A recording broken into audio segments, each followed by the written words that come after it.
Hey guys, माहौल जबरदस्त शानदार। CA intermediate revision test paper RTP issued by the ICAI for November 2022।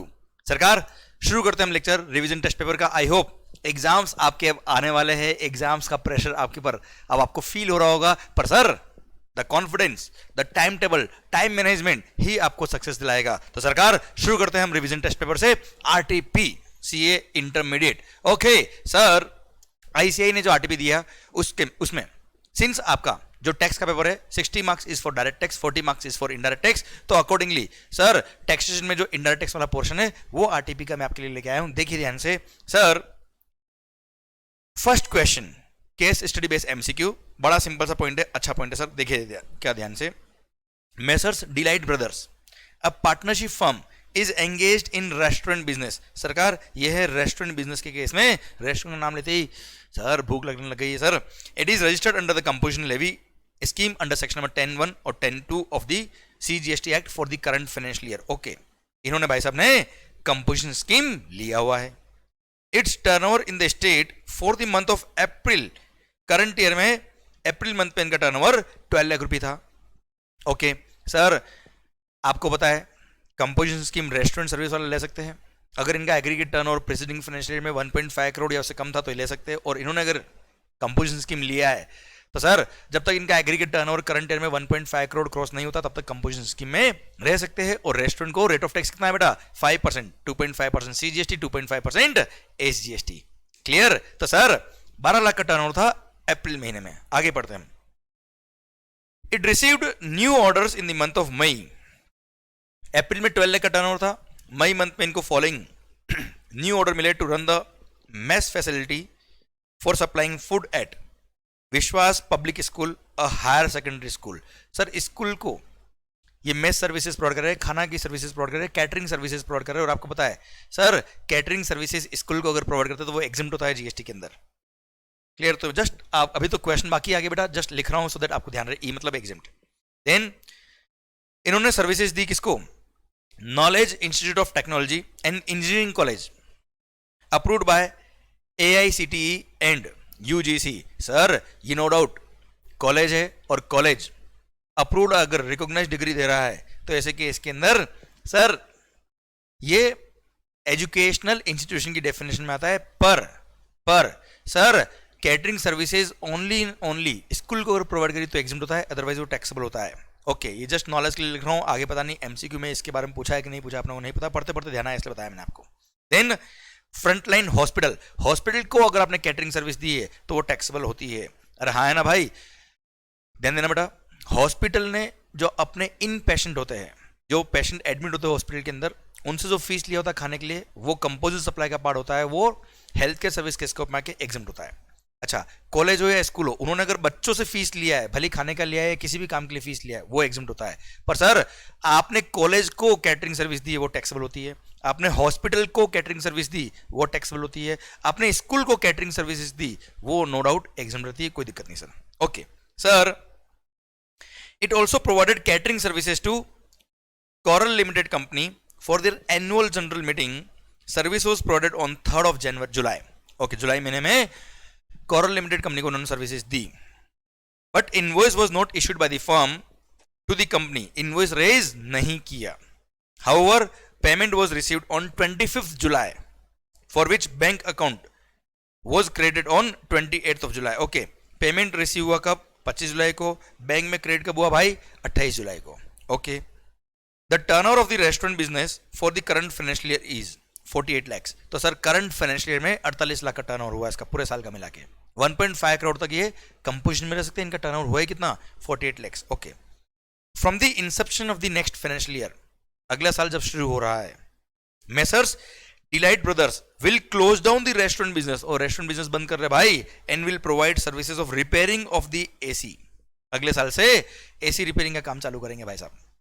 Messrs Delight brothers undertakes intra state transaction only. ये intra state ही करते, inter state नहीं करते, मतलब composition scheme के लिए एलिजिबल है सर ये। Based on the given information choose the most appropriate answer for the following question. Following questions का आपको आंसर निकालना है। First question, compute the tax liability of messrs Delight Brothers for the month of April. April महीने का liability निकालना है भाई। और अप्रैल महीने का टर्नओवर था इनका कितना 12 लाख, और 12 लाख जो टर्नओवर इन द स्टेट था, 12 लाख जो टर्नओवर इन द स्टेट था सर, उस पर लायबिलिटी कितनी आएगी आपको पता है। रेस्टोरेंट सर्विस के केस में 2.5% CGST, 2.5% SGST। तो सर करिए 12 lakh into 2.5%, it comes to 30,000 CGST liability, 30,000 SGST liability. तो CGST and SGST of rupees 30,000 each, ये इनका लायबिलिटी रहेगा रेस्टोरेंट सर्विस के केस में। ओके, कंपोजिशन स्कीम लिया इन्होंने सरकार। Second point, out of the new orders received by the firm in May, which of the following services are exempt from GST। Sir जो मई महीने में इन्होंने सर्विसेज दी उनमें से एग्जिम कौन सा है साहब? तो सर ये तो हमने क्वेश्चन पढ़ते पढ़ते देख लिया था कि एग्जिम केवल फर्स्ट है Vishwas public school higher secondary school को जो इन्होंने रेस्टोरेंट और कैटरिंग सर्विस दी वो एग्जिम्ट है, और कुछ एग्जिम्ट नहीं है। तो services provided to Vishwas public school केवल यही एग्जिम्ट है, तो only one, C is the correct answer. बाकी दोनों क्या है भाई, टैक्सेबल है। ओके आइए सर, मतलब आप देख रहे होंगे क्वेश्चंस बहुत इजी होते हैं अगर आपको प्रोविजंस आते हैं तो। Sir question number 3, the time of supply of catering services provided to Coral limited is. Coral limited company को जिन्होंने सर्विसेज दी है उसका टाइम ऑफ सप्लाई क्या है? और सर आपको पता है time of supply, sir services के केस में, सर्विसेज के केस में टाइम ऑफ सप्लाई क्या होता है? अगर इनवॉइस टाइम पे इश्यू कर दिया तो date of issue of invoice और receipt of payment whichever is earlier is the time of supply. और अगर इनवॉइस टाइम पे इश्यू नहीं किया तो date of completion of service, date of provision of service और receipt of payment whichever is earlier is the time of supply. और sir question के अंदर इंफॉर्मेशन दे रखी है कि sir the invoice was not issued by the firm to the company, इन्होंने invoice issue नहीं किया। अब इनवॉइस इश्यू नहीं किया तो ऐसे केस में मतलब इनवॉइस टाइम पे इश्यू नहीं हुआ सर, इश्यू ही नहीं किया सर, तो ऐसे केस में date of completion of service और receipt of payment whichever is earlier. अच्छा, date of receipt of payment कब माना जाता है बेटा? Date of entry in the books of accounts regarding receipt of payment और actual credit in the bank account whichever is earlier. तो sir 25 July को payment आया सर, तो हम ये मान लेते हैं, क्वेश्चन ने कोई इन्फॉर्मेशन नहीं दिया तो हम मान लेंगे 25 जुलाई को इसने बुक्स में एंट्री कर दी। बैंक अकाउंट में क्रेडिट कब हुआ? 28 जुलाई को, whichever is earlier 25 July. तो 25 जुलाई तो date of receipt of payment है। अब date of completion of service और date of receipt of payment whichever is earlier is the time of supply. अब date of completion of service था 3 जुलाई, तो 3 July और 25 July whichever is earlier obviously 3 जुलाई, तो 3 July is the time of supply. Date of provision of service, क्योंकि payment तो sir क्योंकि invoice तो issue किया ही नहीं, जब इनवॉइस इश्यू नहीं करते हो आप विद इन 30 डेज तो date of completion of service और receipt of payment whichever is earlier is the time of supply. तो date of completion of service 3 जुलाई, तो 3 जुलाई और 25 July whichever is earlier 3 जुलाई, तो 3 July 3rd of July is the time of supply. तो sir इसी के साथ A is the correct answer और आप बन गए क्या? करोड़पति। सरकार आइए क्वेश्चन नंबर 4, हे दिल थाम के बैठिएगा। Which of the following statements is most appropriate in respect of next financial year for messrs Delight Brothers. Sir अगले फाइनेंशियल ईयर के लिए कौन सा स्टेटमेंट सही है? ओके, पहली बात तो ये करंट फाइनेंशियल ईयर में इनका टर्नओवर हुआ है 48 लाख जो दिया था क्वेश्चन ने, और अगले साल से ये लोग क्या करने वाले हैं? रेस्टोरेंट सर्विस के बिजनेस को बंद करने वाले हैं एंड रिपेयरिंग ऑफ एसी की सर्विस देने वाले हैं। तो आपको पता है अगर आप नॉर्मल सर्विसेज दे रहे हो तो section number 10 subsection 2A, section number 10 subsection 2A का आप कंपोजिशन स्कीम ले सकते हो, जो सर्विसेज का कंपोजिशन स्कीम है जिसमें एग्रीगेट टर्नओवर का लिमिट कितना है? 50 लाख है। बोला है क्या? अगर प्रेसिडिंग फाइनेंशियल ईयर में आपका एग्रीगेट टर्नओवर 50 लाख या उससे कम था तो करंट ईयर में आप एलिजिबल होंगे, और करंट ईयर में आप 50 लाख तक कंपोजिशन स्कीम में रह सकते हो, और कंपोजिशन स्कीम में रह रहे हो तो सर यहां पर 6% is the rate of tax है ना, सेक्शन नंबर 10 सबसेक्शन 2A में। ओके, तो अब सर पहली बात तो ये प्रेसिडिंग फाइनेंशियल ईयर में इनका एग्रीगेट टर्नओवर था 48 लाख, मतलब 50 लाख या उससे कम था, सब एलिजिबल है। सेकंड, करंट ईयर में ये एसी रिपेयरिंग का सर्विसेज देने वाले हैं, ये कंपोजिशन ले सकते हैं, कोई दिक्कत नहीं है सर। तो यहाँ पे स्टेटमेंट देखिए कौन सा सही है, देखते हैं। विच of the following statement is most appropriate, मतलब कौन सा करेक्ट है। पढ़ लेते हैं सर हम स्टेटमेंट्स, हमें क्या दिक्कत है सर। फर्स्ट बोलता है क्या? Messrs Delight Brothers can continue to avail composition levy scheme under section number 10(1) and 10(2) of the CGST act. नहीं साहब, सर ये केवल सर्विसेज दे रहे हैं तो 10(1) 10(2) उसके लिए कंपोजिशन स्कीम के लिए एलिजिबल नहीं है ये। ओके, वहां तो अगर आप ट्रेडिंग ऑफ गुड्स करते हो, मैन्युफैक्चरिंग गुड्स करते हो या रेस्टोरेंट सर्विस देते हो तो एलिजिबल हो, साथ में कुछ मार्जिनल सर्विसेज भी दे सकते हो, पर प्योरली सर्विस सप्लायर हो सर 10(1) 10(2) का जो 1.5 करोड़ का कंपोजिशन स्कीम है आप एलिजिबल नहीं हो। ये गलत। Second, messrs Delight Brothers is not eligible to avail composition scheme under section number 10(1), 10(2) of the CGST act. ये सही तो है, पर इसमें फर्दर ये कंपोजिशन ले सकता है कि नहीं ले सकता अगले साल 10(2) में, वो कुछ नहीं बोला, इसलिए मोस्ट अप्रोप्रिएट नहीं है। आंसर सही है पर मोस्ट अप्रोप्रिएट निकालना अपने को। Third, messrs Delight Brothers is not eligible to avail composition scheme levy under section number 10(1), 10(2) of the CGST act, बिल्कुल सही। But can avail benefit of composition levy under section number 10(2)(a) of the CGST act, बिल्कुल सही जवाब। Sir ऊपर वाला भी सही था, पर इसमें फर्दर नेक्स्ट फाइनेंशियल ईयर में 10(2)(a) वाला कंपोजिशन ले सकता है कि नहीं ले सकता, ये नहीं बोला था सर। इसलिए मोस्ट अप्रोप्रिएट, देखिए यह लिखा है मोस्ट अप्रोप्रिएट कौन सा है, तो सी। और देखते डी में क्या लिखा है, messrs Delight Brothers can neither avail composition scheme levy, composition levy scheme under section number 10(2), 10(1), 10(2) nor under section number 10(2)(a। मतलब ये बोलता है क्या, आप कंपोजिशन ले ही नहीं सकते हो भाई साहब, गलत बात कह रहा है। इसलिए मोस्ट अप्रोप्रिएट आंसर आपका सी है। और इसी के साथ भारत माता की जय। ये क्वेश्चन नंबर 4 खत्म होता है। अब last question of this case study based MCQ, rate of GST applicable for service of repairing of the AC made by messrs Delight Brothers will be. Sir हमने पढ़ लिया है क्या, अगर आप सर्विस सप्लायर वाला सेक्शन नंबर 10(2)(a) वाला composition scheme ले रहे हो तो 6% is the rate of tax, assuming that it intends to pay tax at the minimum rate available. तो मिनिमम रेट अवेलेबल क्या है, 6%, सो 6% सी इज द करेक्ट आंसर। इसी के साथ आप बन गए क्या, करोड़पति। और सर ये question number 1 case study based MCQ का, case study based MCQ RTP का खत्म होता है। अब आई होप ये पांचों क्वेश्चन आपको इजी लगे होंगे, माहौल के साथ आपको समझ में आए होंगे और आपका कॉन्फिडेंस बढ़ रहा होगा कि हाँ सर हमको अच्छा लग रहा है सर।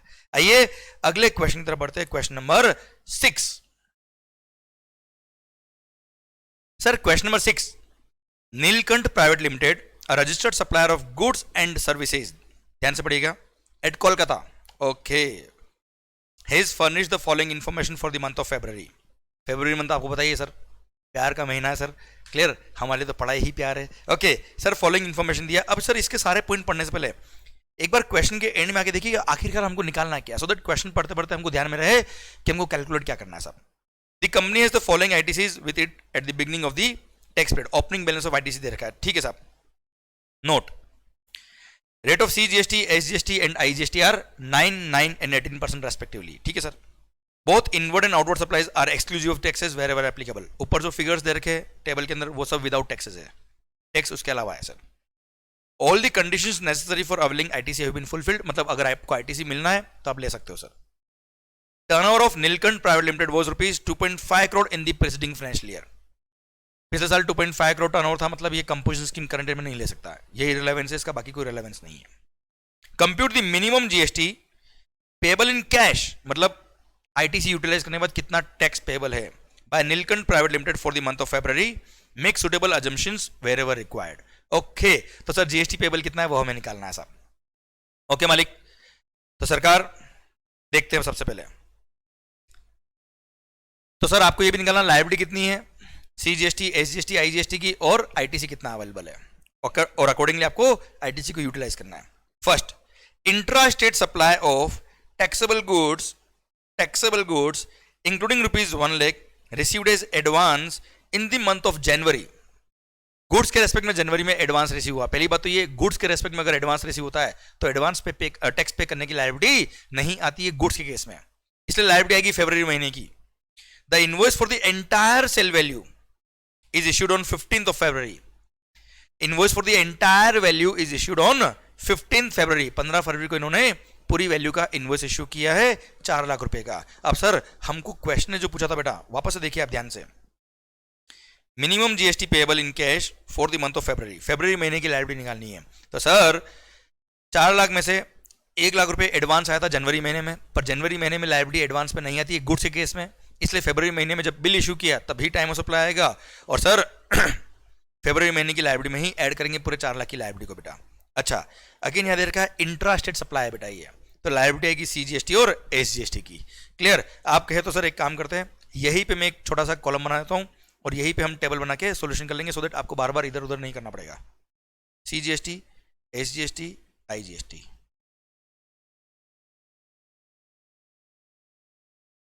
ओके मालिक,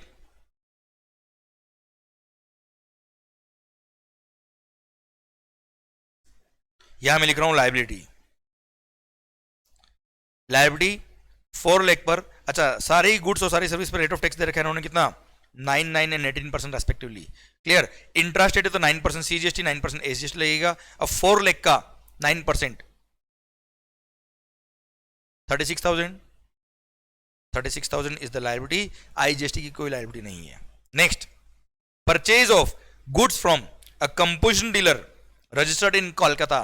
साहब, कोलकाता के ही रजिस्टर्ड पर्सन से इन्होंने कुछ गुड्स परचेज किया जिसने कंपोजिशन स्कीम ले रखी है। और आपको पता है, अगर सप्लायर ने कंपोजिशन स्कीम ले रखी है तो उसने बिल पे कोई टैक्स लगाया नहीं होगा, उसने बिल ऑफ सप्लाई इश्यू किया होगा। और अगर हम कंपोजिशन डीलर से परचेज करते हैं तो हमें कोई आईटीसी नहीं मिलता है। अभी परचेज भले ही क्या, पर कोई आईटीसी नहीं मिलने वाला इसका। क्लियर, ठीक है साहब। Then services provided by way of labour contract for repairing a single residential unit. Sir, repairing a single residential unit otherwise than as a part of a residential complex, it is an intra-state transaction। Okay, पहली बात तो ये, आपने क्या किया है, pure labour services दी है किसके लिए, घर सिंगल रेजिडेंशियल यूनिट के लिए। Otherwise then as a part of residential complex, मतलब कोई कॉम्प्लेक्स पार्ट नहीं है, सिंगल रेजिडेंशियल हाउस है बेटा ये।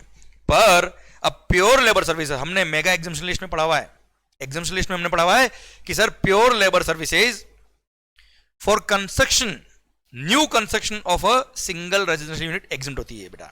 यहां पर है रिपेयरिंग की सर्विसेज। सर आप देखिए यहां क्लियरली लिखा है repairing services. Sir, repairing of single residential unit exempt नहीं होता है। This is a taxable service, this is a taxable supply. Clear. तो सर अगेन ये तो हो गई लायबिलिटी गुड्स पर। क्लियर, मैं रफ में सॉल्यूशन कर रहा हूं सर, सो दैट आपका काम फास्ट हो जाए। फिर रिपेयरिंग सर्विसेज पर अगेन इसकी लायबिलिटी आएगी, repairing of house. Clear. Sir 1 lakh is the value, 1 lakh का 9% यहाँ पे लिखा है सर, इंट्रास्टेट सप्लाई है और सारी गुड्स और सारी सर्विस पर रेट ऑफ टैक्स कितना है, 9% है। तो सर 1 लाख का 9% आएगा 9,000, यहाँ पे आएगा 9,000। So CGST liability is 9,000, SGST liability is again 9,000, 1 lakh into 9%। Clear, done. Sir फिर membership of a club availed for employees working in the factory, it is intra state transaction. Sir आपको पता है sir, intra state कोई दिक्कत नहीं, purchase आपका ये, आपने आपके जो एम्प्लॉइज जो काम कर आपकी फैक्ट्री के अंदर, सर उनके लिए आपने किसी क्लब की मेंबरशिप ली है। और आपको पता है membership of a club in club health and fitness centre, इसकी अगर आपने मेंबरशिप ली है तो block credit section number 17 subsection 5 में कवर है। इसका कोई आईटीसी नहीं मिलेगा क्योंकि ये ब्लॉक क्रेडिट में कवर है, सेक्शन नंबर 17 सबसेक्शन 5 में। क्लियर।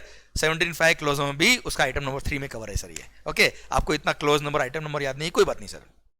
सर कोई आईटीसी नहीं मिलेगा। Then GTA, goods transport services received from a GTA, GST is payable at the rate of 12%, it is an inter state transaction. Okay sir, IGST लगा होगा। अच्छा, GTA ने, आपको पता है हमने जीटीए के लिए बारे में पढ़ा हुआ है कि जीटीए का ऑप्शन है या तो 5% टैक्स वाला ऑप्शन ले या 12% टैक्स पे वाला ऑप्शन ले। अगर 5% वाला ऑप्शन लेता तो रिवर्स चार्ज में हमारी लायबिलिटी आती, यहां पर उसने 12% टैक्स पे करने वाला ऑप्शन लिया, तो जीटी ने खुद ने बिल लिखा होगा और उसी पे जीएसटी लगाया होगा फॉरवर्ड चार्ज में। तो सर जीटी की हमने सर्विस ली जिसपे 12% टैक्स लगाया, तो 12% जो हमने आईजीएसटी पे किया होगा क्योंकि ये इंटरस्टेट था, वो हमारे लिए इनवर्ट सप्लाई है, हमको आईटीसी मिलेगा। तो 2 लाख का सर आईजीएसटी जो लगा होगा उसका आईटीसी हमको मिलेगा। अरे क्लियर सर। अब 2 लाख का 12% होता है कितना, 24,000, 24,000 का आईजीएसटी का आईटीसी हमको मिलेगा। एक काम करते हैं, इसी टेबल के अंदर यहां पे थोड़ा सा स्पेस छोड़ के यहां पे लिख देते हम आईटीसी। अब आईटीसी में सबसे पहले आप क्या करिए, ओपनिंग बैलेंस लिख दीजिए बेटा, नहीं तो बाद में भूल जाएंगे आप।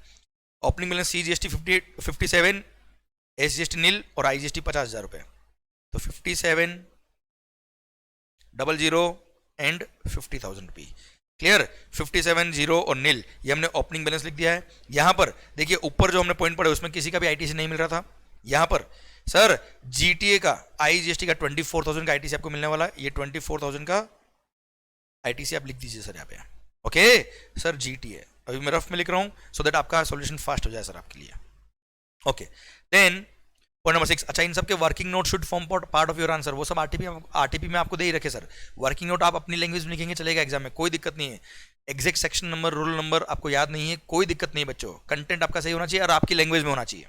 Okay next, inter state services provided by way of training in recreational activities relating to sports. अच्छा, अगेन ये आपका आउटवर्ड सप्लाई है बेटा, अगेन आपका क्या है बेटा, outward supply, inter state services है, ये आपने प्रोवाइड करी है by way of training in recreational activities relating to sports. अब आपको पता है sir, training in recreational activities relating to sports, ये एग्जाम तभी होता है, स्पोर्ट्स वाला एग्जाम तभी होता है अगर स्पोर्ट्स वाली ट्रेनिंग की सर्विसेज दी होती किसी चैरिटेबल इंस्टीट्यूशन ने which is registered under section number 12A और 12AB of the income tax act. पर सर हम कोई चैरिटेबल इंस्टीट्यूशन नहीं है, इसलिए भले ही स्पोर्ट्स में हमने ट्रेनिंग दी है फिर भी वो टैक्सेबल होगा। बच्चों ध्यान देना है, छोटे छोटे पॉइंट काम आते हैं एग्जाम्स के अंदर इस तरह से। तो 10,000 का आपका सेल है, इस पर आपकी लायबिलिटी आएगी, IGST की आएगी और 18% टैक्स लगेगा क्योंकि ये इंटर स्टेट आउटवर्ड सप्लाई है। तो आपकी लायबिलिटी के अंदर यहां पे पॉइंट नंबर 3 यहां पे लिखिए ट्रेनिंग में सर 10,000 का 18% 1800 आएगा आपका लायबिलिटी बेटा। क्लियर, IGST का लायबिलिटी आएगा बेटा इसका। ओके, ये एग्जाम नहीं है क्योंकि ये चैरिटेबल इंस्टीट्यूशन नहीं है इसलिए।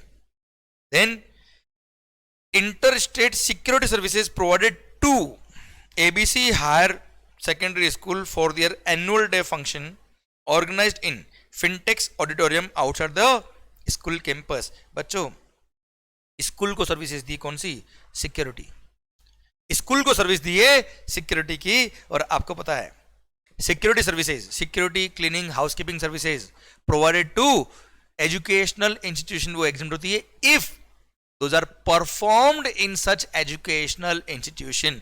मतलब security housekeeping and cleaning services should be performed within the premises, within the precincts of the educational institution। और सर तब जाके वो एग्जाम होती है, अदरवाइज एग्जाम नहीं होती है। Sir inter state security services provide तो करिए आपने हायर सेकेंडरी स्कूल को करी है for their annual day function, पर ये ऑर्गेनाइज का हुआ है एक ऑडिटोरियम में हुआ है which is outside the school campus, इसलिए भाई साहब अगेन क्या होंगे, टैक्सेबल होंगे। और अगेन ये इंटर स्टेट इसलिए क्या लगेगा, IGST। ध्यान देना बेटा, ये छोटे छोटे पॉइंट आपको मैं बार बार बताता था, मेगा एग्जामिनेशन पढ़ाते वक्त हर छोटे पॉइंट का हमने ध्यान रखा है कि छोटे छोटे पॉइंट का आपको ध्यान रखना है, नहीं तो एग्जाम में दिक्कत आती है बेटा, ये देख लीजिए बेटा।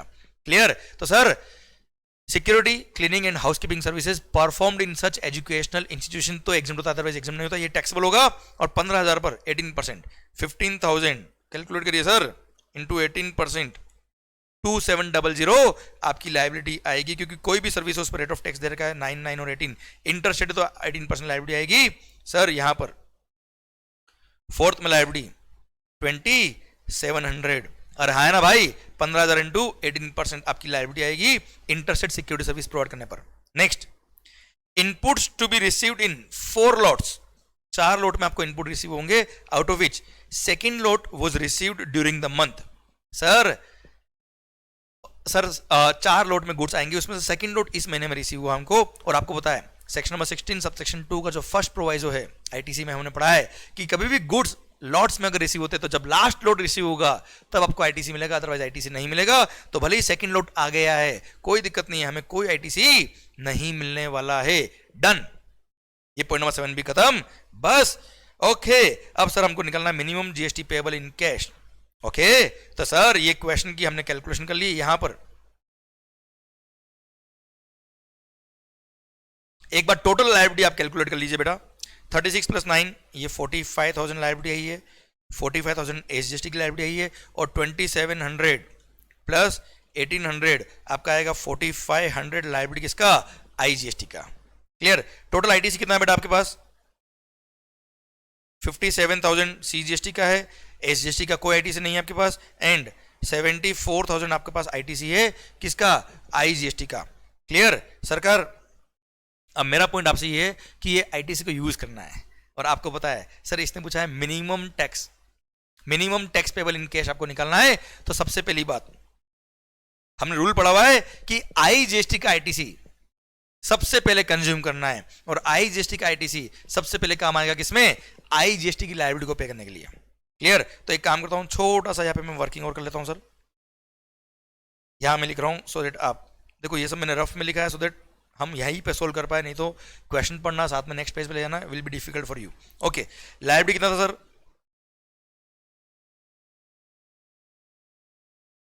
45,000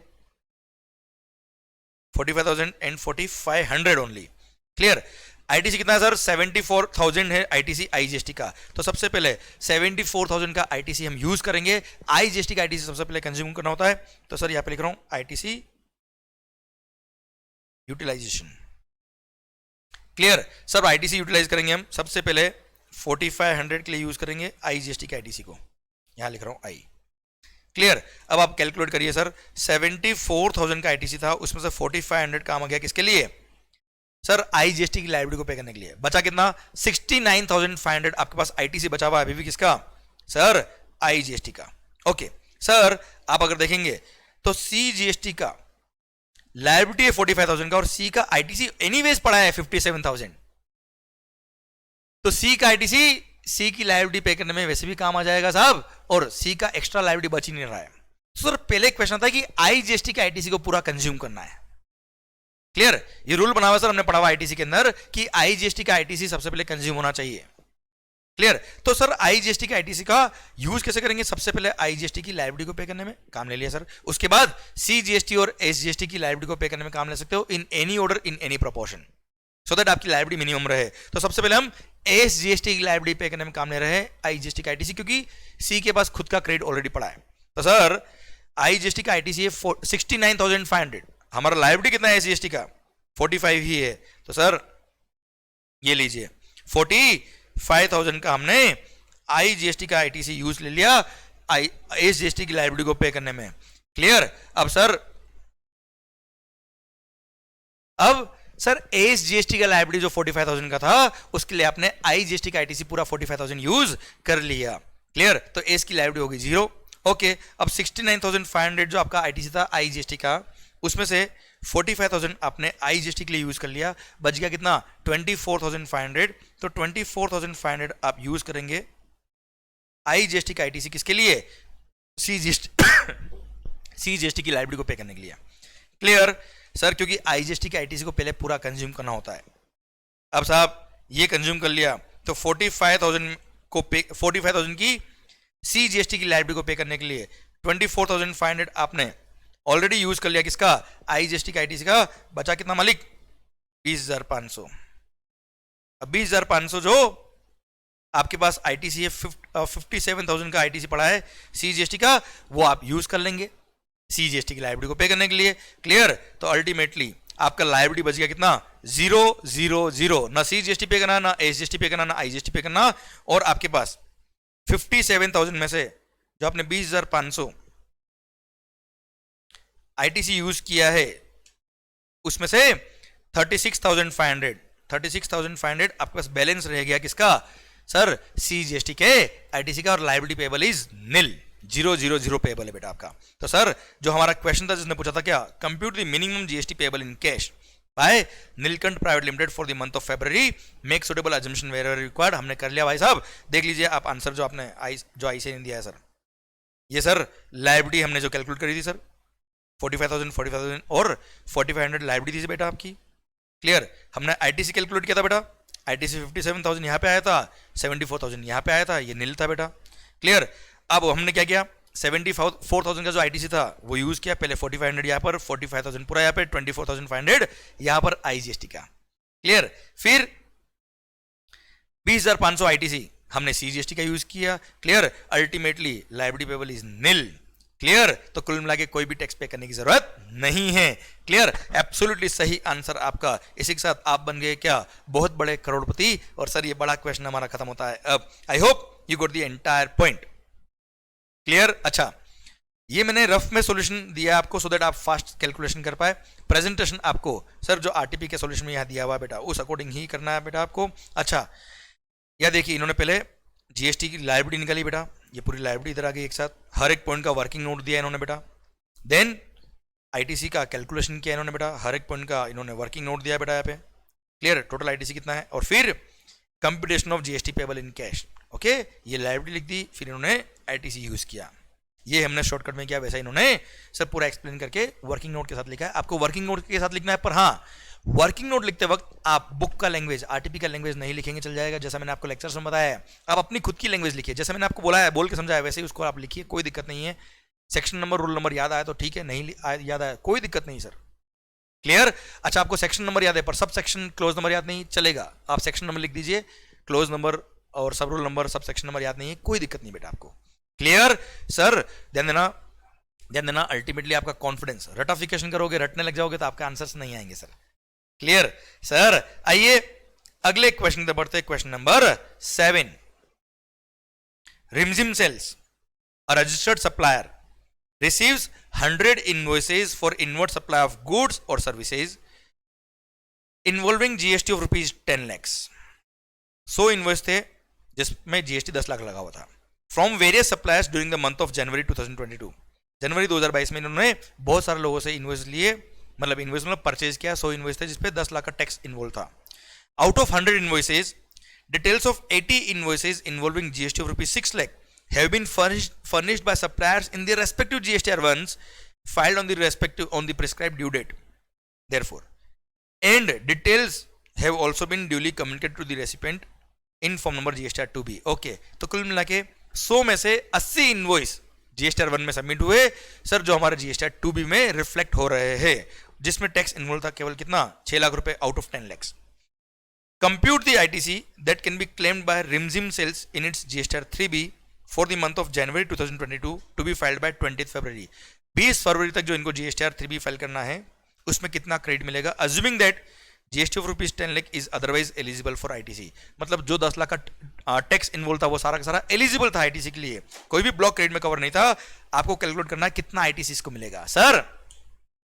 section number 16 sub section 2 sir, उसका क्लोज नंबर डबल ए जो इस बार अमेंडमेंट था हम पढ़ चुके sir, along with rule number 36 sub rule number 4, जिसमें क्लियरली लिखा हुआ है क्या कि रेसिपिएंट को ITC मिलेगा, पर कंडीशन क्या है, सप्लायर ने वो उसका वो इनवॉइस या डेबिट नोट या वो डॉक्यूमेंट अपने GSTR 1 में फर्निश कर दिया होना चाहिए, एंड वो इनवॉइस या डेबिट नोट हमारे GSTR 2B के अंदर रिफ्लेक्ट होना चाहिए, तो ही हमको क्रेडिट मिलेगा, नहीं तो क्रेडिट नहीं मिलेगा। तो भले ही एक्चुअल परचेज जो था वो उसमें 100 इनवॉइसेस थे जिसपे 10 लाख का टोटल GST इन्वॉल्व था, पर हमारे GSTR 2B के अंदर केवल 60 इनवॉइस आ रहे, केवल 80 इनवॉइस आ रहे हैं जिसमें 6 लाख का टैक्स इन्वॉल्व था सारे इनवॉइस मिला के। ऑल्दो 10 लाख का एलिजिबल क्रेडिट था, पर सप्लायर्स ने जो GSTR 1 सबमिट किए उसमें केवल 80 इनवॉइसेस ही फर्निश किए जिसमें 6 लाख का टैक्स लिखा हुआ था, जो हमारे GSTR 2B के अंदर रिफ्लेक्ट हो रहा है। तो जब हम हमारा GSTR 3B सब फर्निश करेंगे जनवरी महीने का, तब हमको केवल 6 लाख का ही क्रेडिट मिलने वाला है सर। आउट ऑफ 10 लाख केवल 6 लाख का ही क्रेडिट हमको मिलेगा सर, 4 लाख क्रेडिट हम नहीं ले पाएंगे as per section number 10, sorry as per section number 16 sub section 2 clause number double A. Clear sir? Read with rule number 36 sub rule number 4, section number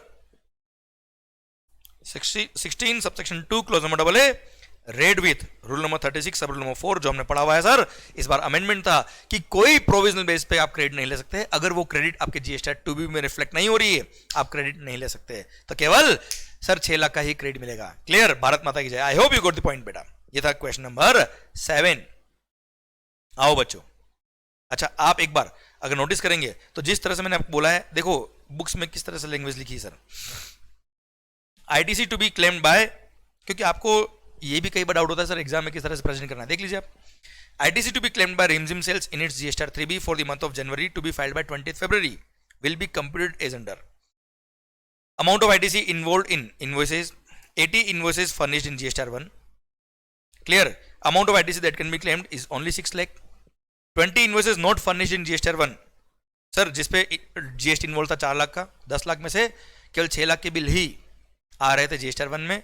clear sir? हमारे 2B में केवल 6 लाख का credit reflect हो रहा है, हम उतना ही credit लेंगे, और जो 4 लाख का क्रेडिट रिफ्लेक्ट नहीं हो रहा है वो हम कुछ भी नहीं लेंगे, इसलिए ultimately 6 lakh is the answer. हाँ है ना सर? नोट में क्या लिखा है, 100% ITC can be availed on invoices furnished by the supplier in their GSTR 1। Input tax credit in respect of any supply of goods और सर्विसेज और both is available to a recipient only inter alia if details of the invoices or debit note in respect of said supply has been furnished by the supplier in the statement of outward supply, that is GSTR 1, and such details have been communicated to the recipient of such invoice or debit note in manner specified in section number 37। Thus, in respect of 20 invoices which are not furnished in GSTR 1, no ITC is available, और आप उन उन 20 invoice पे जो 4 लाख का credit involve था उसका कोई आईटीसी नहीं ले सकते। Clear, done. I hope language भी आपको समझ में आ रही है बेटा। अच्छा, आपको जरूरत नहीं है कि आप सेम लैंग्वेज लिखे बेटा, आप अपनी खुद की लैंग्वेज में लिख सकते हो, कोई दिक्कत नहीं बच्चों। क्लियर, आइए बच्चों हम बढ़ते हैं आगे क्वेश्चन नंबर 8 की तरफ। Examine whether supplier of goods is liable to get registered in the following independent cases। Registration की लायबिलिटी आएगी कि नहीं आएगी। First, Rudra builders of Rohini Delhi, Delhi के भाई साहब, is exclusively engaged in intra-state taxable supply of building bricks। Okay sir, building bricks बनाते हैं सर, ये टैक्सेबल सप्लाई करते हैं उसका sir. It's aggregate turnover in the current financial year is rupees 23 lakhs। भाई 23 लाख का इसका टर्नओवर है। कितने का? 23 lakhs का। भाई साहब नो डाउट ये इंट्रास्टेट करते हैं विद इन दिल्ली ओनली, पर सर हमने पढ़ा है कि अगर आप केवल गुड सप्लाई करते हो, इंट्रास्टेट सप्लाई करते हो, कंपलसरी रजिस्ट्रेशन के लिए आपकी लायबिलिटी नहीं है और आप उन 10 स्टेट में लोकेटेड नहीं हो, तो ऐसे केस में 40 लाख का आपको रजिस्ट्रेशन का बेनिफिट मिलता है। थ्रेशोल्ड लिमिट का बेनिफिट कितना है? 40 लाख का है। पर वहां पे एक्सेप्शन दिए थे, you should not be supplier of following 7 goods. याद है? Ice cream whether not containing cocoa, है ना, उसमें कुछ गुड्स ऐड हुए थे सर, वो गुड्स सर यहाँ पे आ गए हैं। कौन सा? Building bricks. याद है बेटा इस बार जो ऐड हुए थे? क्लियर। अब बिल्डिंग ब्रिक्स के अगर आप सप्लायर हो तो आपको 40 लाख का बेनिफिट नहीं मिलेगा। इट मींस यहां पे आपका टर्नओवर, सिंस टर्नओवर जो नॉर्मल थ्रेशोल्ड लिमिट है 20 लाख का, वही बेनिफिट मिलेगा और वो क्रॉस हो चुका है, आपको रजिस्ट्रेशन करवाना पड़ेगा साहब। क्लियर। तो इसमें रुद्र बिल्डर ऑफ दिल्ली को रजिस्ट्रेशन करवाना पड़ेगा। I hope you got the logic behind it. Clear, done. आइए सेकंड पॉइंट की तरफ सर। सेकंड पॉइंट सर, ध्यान से पढ़ना, नहीं तो चप्पल पड़ेंगे सर इसके अंदर। सर किसी को छेड़ा अगर आपने तो देश भी मारेगा और सर चप्पल भी खाना पड़ेगा। चप्पल का ही काम करता है सर ये आदमी भी भाई। देख लीजिए sir, Heera of Himachal Pradesh, Himachal Pradesh का हीरा है भाई हमारा, ये हीरा है बिल्कुल। Is exclusively engage in intrastate taxable supply of footwear. देखो सप्लाई करता है, जैसे कि इसने बदतमीजी करी, ये footwear supply. His turnover in the current financial year from Himachal Pradesh showroom is 32 lakhs. Okay. He has another showroom in Nagaland with a turnover of rupees 11 lakh in the current financial year. Oh हो भाई साहब, पहली बात तो ये कि भले आप इंट्रास्टेट सप्लाई करते हो, एक्सक्लूसिवली गुड्स में ही डील करते हो, पर सर एनीवेज अगर आप उन 10 स्टेट में से किसी भी एक स्टेट में अगर आपका प्लेस ऑफ सप्लाई है तो आपको 40 लाख का बेनिफिट पहली बात तो नहीं मिलने वाला। दूसरी बात, नागालैंड, त्रिपुरा, अरे भाई याद है कि नहीं, मणिपुर और मिजोरम, मणिपुर, मिजोरम, नागालैंड, त्रिपुरा, ये 4 स्टेट ऐसे हैं जहां एग्रीगेट टर्नओवर का लिमिट 10 लाख रुपए ही है। भले आप गुड सप्लाई करो, भले सर्विसेज दो, भले एक्सक्लूसिवली गुड सप्लाई करो, भले with in the state he supply करो, कोई फर्क नहीं पड़ता, केवल 10 लाख का बेनिफिट ही मिलेगा सर। और आपको पता है रजिस्ट्रेशन के लिए हमेशा एग्रीगेट टर्नओवर देखते हैं। क्या देखते हैं भाई?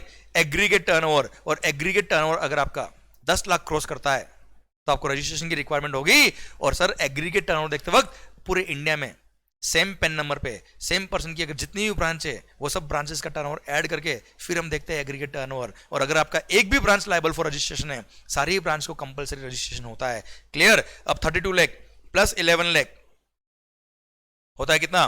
43 लाख। सर इसको रजिस्ट्रेशन करवाना ही पड़ेगा। और खास बात, नागालैंड प्लस हिमाचल प्रदेश दोनों में रजिस्ट्रेशन कराना पड़ेगा। इसको तो वैसे ही 10 लाख का ही बेनिफिट मिलने वाला है थ्रेशोल्ड का, 40 लाख का बेनिफिट वैसे भी नहीं मिलेगा। और 40 लाख मिलता भी तो भी 43 लाख ऑलरेडी टर्नओवर हो गया, पर 40 लाख का बात ही नहीं आता सर। क्लियर। क्योंकि इसका एक ब्रांच का है नागालैंड में, तो सर इसको 10 लाख का ही बेनिफिट मिलने वाला है, कोई 40 लाख का बेनिफिट नहीं मिलेगा। एंड सर 10 लाख का टर्नओवर ऑलरेडी इसका क्रॉस हो चुका है, इसको कंपलसरी रजिस्ट्रेशन कराना पड़ेगा। और रजिस्ट्रेशन कराना पड़ता तो उन सारे स्टेट में आपको रजिस्ट्रेशन कराना पड़ता है जहां जहां आप टैक्सेबल सप्लाई कर रहे हो। तो टैक्सेबल सप्लाई आप हिमाचल प्रदेश से भी कर रहे हो और नागालैंड से भी कर रहे हो, दोनों जगह रजिस्ट्रेशन कराना पड़ेगा। जैसे 10 लाख का टर्नओवर हिमाचल प्रदेश प्लस नागालैंड दोनों का टर्नओवर मिला के 10 लाख क्रॉस करेगा, उस दिन ही इसको दोनों स्टेट में रजिस्ट्रेशन की लायबिलिटी आ जाएगी सर। Clear, done. आइए बच्चों क्वेश्चन नंबर 9 का A point. Fashion queen limited registered under GST and dealing in baby products has an aggregate turnover of rupees 40 crores in the preceding financial year. Okay sir, GST में registered है, पिछले साल turnover 40 crore था sir. The tax consultant of Fashion Queen Limited advised it to issue e-invoice mandatorily. However, Fashion Queen Limited is of the view that since its aggregate turnover is less than the threshold limit applicable for e-invoicing, it is not required to issue e-invoice. You are required to comment upon the validity of the advice given by tax consultant. भाई साहब, इसका मतलब tax consultant ने GST पढ़ा हुआ अच्छे से, हाँ है ना, एग्रीगेट टर्नओवर का लिमिट कम हो गया है बेटा ई इनवॉइस के केस में. अगर आपका aggregate turnover in any of the preceding financial year from 2017-18 onwards अगर 20 करोड़ क्रॉस होता है, सर पहले लिमिट थी कितनी 500 करोड़ इनिशियली, 500 करोड़ से कम करके 100 करोड़, 100 करोड़ से कम किया 50 करोड़, 50 से अभी कम करके 20 करोड़ कर दिया. आपके एग्जाम्स के लिए ध्यान रखना, एप्लीकेबल है, अमेंडमेंट लेक्चर में मैंने पढ़ाया भी आपको. सर आपका एग्रीगेट टर्नओवर अगर 20 करोड़ क्रॉस होता है तो आपको sir in any of the preceding financial year from 2017-18 onwards अगर आपका एग्रीगेट टर्नओवर 20 करोड़ क्रॉस होता है, आपको ई इनवॉइस के प्रोविजंस एप्लीकेबल हो जाते हैं अगर आप B2B सप्लाई करते हो तो बेटा. हाँ है ना भाई. सर अब ऐसे केस में आपका टर्नओवर दे रखा कितना 40 crore in the preceding financial year. Obviously sir जो भी आप B2B इनवॉइस इशू करेंगे उसमें ई इनवॉइस मैंडेटरी बेटा. क्लियर. तो ई इनवॉइस मैंडेटरी है. टैक्स कंसल्टेंट बिल्कुल सही करे बेटा. देखिए इसका आंसर 9th का ए. लैंग्वेज देख लीजिए बेटा. With effect from 1st of April 2022 E invoice का लिमिट कितना हो गया बेटा 20 करोड़ हो गया है. क्लियर. इसलिए since aggregate turnover of Fashion Queen Limited has exceeded the threshold limit of rupees 20 crore in the preceding financial year, इसको इनवॉइस क्या है बेटा मैंडेटरी है बेटा. हाँ है ना. क्लियर. माहौल सरकार. आइए 9th के बी को देखते हैं अब हम. मतलब आपका कॉन्फिडेंस बढ़ रहा होगा सर, आपको लग रहा है सारे क्वेश्चन बहुत इजी तो है, हम कर लेंगे, एग्जाम में भी कर लोगे सर आप. Ministry of communication and information technology, a government department registered under GST has an aggregate turnover of rupees 52 crores in the preceding financial year. 52 crore है बेटा. You are required to comment whether Ministry of Communications and Information Technology is required to issue e-invoice in the current financial year. पहली बात तो ये aggregate turnover 20 crore cross होता है तो B2B supply जो आप कर रहे हो या एक्सपोर्ट जो कर रहे हो उसके लिए ई इनवॉइस इशू करना कंपलसरी. पर सर ई इनवॉइस में कुछ एक्सेप्शन दे रखे हैं जिसमें one of the exception is government department. तो गवर्नमेंट डिपार्टमेंट या लोकल अथॉरिटी अगर आप अगर गवर्नमेंट डिपार्टमेंट या लोकल अथॉरिटी हो तो आपको आप पर ई इनवॉइस के प्रोविजंस एप्लीकेबल नहीं होंगे. ऑल द आपका टर्नओवर कितना भी हो जाए उससे कंसर्न नहीं है. देखिए ध्यान से ये एक्सेप्शनल केसेस कौन कौन से हैं या दे रखे सर आंसर में. The following entities are exempt from the mandatory requirement of e invoicing. SEZ unit, insurer, banking company or financial institution including NBFC, GTA, then supplier of passenger transport service supplier, then OI sir cinematographic film अगर आप देखने जा रहे हो तो उसका जो ticket होता है उसके लिए, then गवर्नमेंट डिपार्टमेंट और लोकल अथॉरिटी. यार ये हमने जो पढ़ा है वही रिपीट किया है सर. इनको ई इनवॉइस मैंडेटरी नहीं होता है और सिंस यहाँ पर भले ही 20 करोड़ टर्नओवर क्रॉस हो गया है पर ये गवर्नमेंट डिपार्टमेंट है sir. Ministry of Communications and Information Technology being a government department is not required to issue invoice. भले इसका टर्नओवर 20 करोड़ क्रॉस हो गया उससे कोई कंसर्न नहीं है. क्लियर. इसी के साथ भारत माता की जय. और last question of the revision test paper issued by ICAI for November 2022. दिल थाम के देखिएगा सर. अगेन अमेंडमेंट बेस्ड है क्वेश्चन ये वाला भी. Aadhaar authentication is not required for the persons who are already registered under GST. जो लोग जीएसटी में ऑलरेडी रजिस्टर्ड है उसके लिए बोलते हैं क्या आधार ऑथेंटिकेशन नहीं चाहिए. Sir examine and discuss the correctness of the statement. You are required to elaborate the relevant legal provisions. सरकार नो डाउट हमने आधार ऑथेंटिकेशन के प्रोविजंस पढ़े हुए हैं जिसमें पढ़ा हुआ है क्या जो अब नए रजिस्ट्रेशन करवा रहे हैं उनको आधार ऑथेंटिकेशन करवाना पड़ेगा. पर जो लोग ऑलरेडी रजिस्टर्ड है उनको भी आधार ऑथेंटिकेशन करवाना पड़ेगा अगर ये 3 पर्पस के लिए उनको एलिजिबल होना है तो. याद आया बेटा अमेंडमेंट लेक्चर में मैंने पढ़ाया आपको. If you are applying if you want to be eligible for following 3 purposes तो भले आप जीएसटी में ऑलरेडी रजिस्टर्ड हो फिर भी आपको आधार ऑथेंटिकेशन करवाना पड़ेगा. याद हो तो सर अगर आपका रजिस्ट्रेशन कैंसिल हो गया है और उसका आपको रिवोक करवाना है तो for the purpose of revocation of cancellation of registration. Second, for the purpose of applying refund under rule number 96 in respect of export of goods. Third, sir, for applying refund under rule number 89. हाँ है ना भाई. Sir आप ये 3 purpose के लिए अगर eligible होना चाहते हो तो आपको आधार ऑथेंटिकेशन करवाना पड़ेगा कंपलसरी। और सर यहां लिखा है क्लियरली क्या, in case of proprietorship firm, in case of proprietorship firm proprietor को, पार्टनरशिप फर्म के केस में पार्टनर को, एनी पार्टनर कोई भी पार्टनर, एचयूएफ के केस में कर्ता को, सर कंपनी के केस में मैनेजिंग डायरेक्टर या एनी होल टाइम डायरेक्टर को, सर मैनेजिंग कमेटी या एसोसिएशन ऑफ पर्संस या बॉडी ऑफ इंडिविजुअल या सोसाइटी केस में एनी ऑफ द मेंबर्स को, सर ट्रस्ट के केस में ट्रस्टी को, हाँ है ना बेटा सर, एंड ऑथराइज सिग्नेटरी, इनको आधार ऑथेंटिकेशन के लिए अप्लाई करना पड़ेगा in order to be eligible for the following purposes.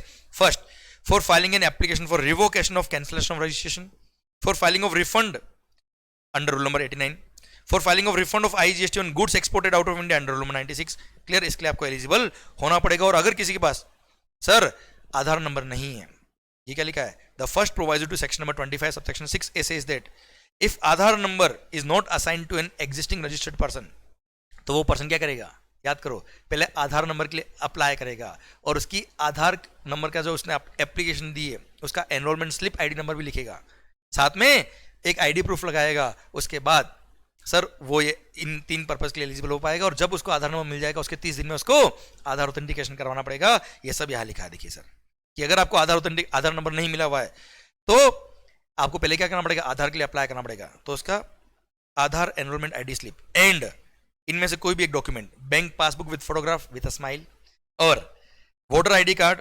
Passport या ड्राइविंग लाइसेंस जो इश्यू किया है लाइसेंसिंग अथॉरिटी ने, इनमें से कोई भी एक डॉक्यूमेंट अटैच करना पड़ेगा। एंड जैसे ही उसको आधार नंबर अलॉट हो जाता है उसके 30 दिन के अंदर अंदर उसको आधार ऑथेंटिकेशन करवाना पड़ेगा।